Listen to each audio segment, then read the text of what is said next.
अस्सलाम वालेकुम अजीज तुलबा, मैं आपका वी स्कूल फ्री ऐप पर खैर मकदम करता हूँ, इस्तकबाल करता हूँ। चलिए इस सबक को शुरू करने से पहले हम कुछ बुनियादी मालूमात हासिल करते हैं। जरिए माश किसे कहते हैं?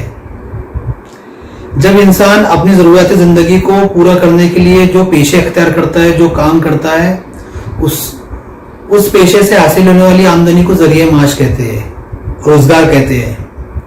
अब इसी रोजगार की तलाश में जब इंसान एक जगह से दूसरी जगह जाता है, मसलन जब वो जहाँ काम करता है उस मकामी जगह पर उसे जरिए माश हासिल करने में मुश्किलात और परेशानियों का सामना करना पड़ता है, तो वो उस जगह को छोड़कर किसी दूसरी जगह जाता है और वहाँ पर अपना बेहतर जरिए माश हासिल करने की कोशिश करता है। और जब उसे उस जगह पर एक अच्छा और बेहतरीन जरिए माश या रोजगार हासिल होता है, तो वो हमेशा के लिए उस जगह पर आबाद हो जाता है, मुकीम हो जाता है। और इस तरह से कई बाशिंदे जो है उस मखसूद जगह पर आकर अपने जरिए माश की तलाश में आकर आबाद हो जाते हैं।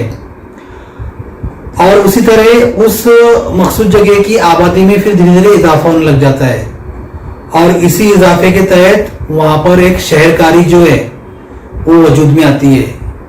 तो आज जो हम नवम जमात का जो सबक है, सबक नंबर 10 शहरकारी, ये देखने जा रहे हैं।